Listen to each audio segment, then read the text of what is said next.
ভূমিকম্পের উৎপত্তিস্থল নরসিংদী থেকে আরও খবর জানাতে যুক্ত হচ্ছেন প্রতিনিধি মাখন দাস। মাখন দাস, নরসিংদীতে অনেকে আহত হওয়ার খবর আমরা জানতে পেরেছি, সেই সাথে সেখানকার কি পরিস্থিতি দেখছেন এবং ক্ষয়ক্ষতির কি পরিমাণ রয়েছে সেখানে? হ্যাঁ দীপু, আমি এখন দাঁড়িয়েছি নরসিংদী জেলায় 100 শয্যা বিশিষ্ট যে হসপিটালে। আপনি জানেন যে আমাদের এই সকাল থেকে কিন্তু এই ভয়াবহ কিন্তু ভূমিকম্পে কিন্তু নরসিংদী জেলা পুরা কিন্তু কেঁপে উঠেছে, এবং এই কাঁপার কারণে কিন্তু আপনারা জানেন যে মানুষ কিন্তু ঘরবাড়ি থেকে এবং বিভিন্ন ব্যবসা প্রতিষ্ঠান থেকে এবং বহুতল বিল্ডিং থেকে তারা কিন্তু এবং ভিড়ে কিন্তু চলে আসছে। এই ভিড়নের সময় কিন্তু অনেকে কিন্তু ধাক্কাধাক্কি করে এবং আহত আহতের মধ্যে আমরা যে এখনো যে খবর পেয়েছি প্রায় শতাধিক ছাড়িয়ে গেছে। ওরা বিভিন্ন হসপিটালে, পলাশ উপজেলা হসপিটালে, রায়পুরা হসপিটালে এবং নরসিংদী সদর হসপিটাল এবং জেলা হসপিটালের মধ্যে তারা কিন্তু বিভিন্ন কিন্তু চিকিৎসা নিয়েছে। আর আপনি জানেন যে এছাড়াও আপনার দেওয়াল দোষে কিন্তু আমাদের পলাশে কিন্তু একটা বৃদ্ধ মারা গিয়েছে।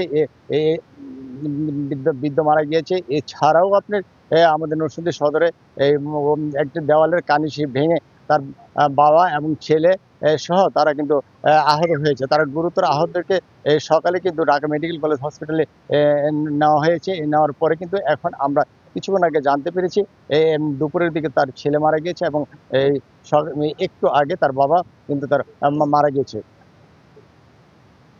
হ্যাঁ, মারা গিয়েছে তার ইয়েতেও একে মারা গেছে। তো এছাড়াও কিন্তু আপনারা জানেন যে এই আহতদেরকে কিন্তু জেলা প্রশাসন এবং পুলিশ প্রশাসনের এর পক্ষ থেকে তারা কিন্তু সবাই কিন্তু দেখতে এসেছেন। আপনারা জানেন যে ওইখানে যা পুলিশ সুপার নিজে এবং জেলা প্রশাসনের লোকজন তারা কিন্তু তার আহতদের কিন্তু দেখভাল করছেন এবং তারা কিন্তু আমাদের বলেছেন যে যে তাদেরকে সুচিকিৎসার জন্য তারা যা যা করে তারা কিন্তু সবকিছু করবেন। এছাড়াও আপনি জানেন যে আমাদের যে নরসিংদীতে যে বড় বিল্ডিংগুলিতে কিন্তু ব্যাপক কিন্তু ফাটা লক্ষ্য করা গিয়েছে এবং বিভিন্ন বিল্ডিং ফাটা ফেটে গিয়েছে এবং এছাড়াও কিন্তু মানুষের মধ্যে কিন্তু আতঙ্ক কিন্তু এখনো কিন্তু রয়ে গেছে।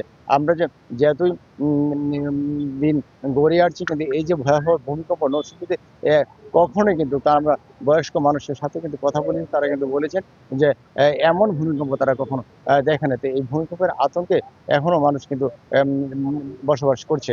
আর আর আর আপনারা জানেন যে আর আপনারা জানেন যে যে এইখানে কেন্দ্রীয় বিএনপির যুগ্ম মহাসচিব খায়রুল কবির খোকন সহ বিএনপির নেতা কর্মীরা কিন্তু বিভিন্ন হসপিটালে কিন্তু যাচ্ছেন এবং তাদেরকে আহতদের কিন্তু খোঁজখবর নিচ্ছেন এবং তারাও কিন্তু তারা প্রতিশ্রুতি দিচ্ছেন তাদেরকে চিকিৎসা, তাদেরকে সুব্যবস্থা করা হবে। এছাড়া আপনি বিভিন্ন জায়গায় কিন্তু হালকা কিন্তু তারা মাটিও কিন্তু ফাটল দেখা দিয়েছে। তবে নরসিংদীর এই যে মাধবদী থেকে যে আবহাওয়া দপ্তর যে আমাদেরকে খুদে বার্তা দিয়ে জানিয়েছেন যে মাধবদী থেকে যে এই ভূমিকম্পটা সবসময় ওইখান থেকে কিন্তু আমাদের নরসিংদী শহরটা কিন্তু প্রায় 8-9 কিলোমিটার দূরত্ব। যে এইভাবে যে কেঁপে ওঠার কারণে কিন্তু মানুষের মধ্যে একটা যে আতঙ্ক, তারা কিন্তু ভাবছে যে এই বহুতল বিল্ডিংগুলি ভবনগুলি যে কখন জানি ধসে পড়ে, এই আশঙ্কা কিন্তু রয়েছে।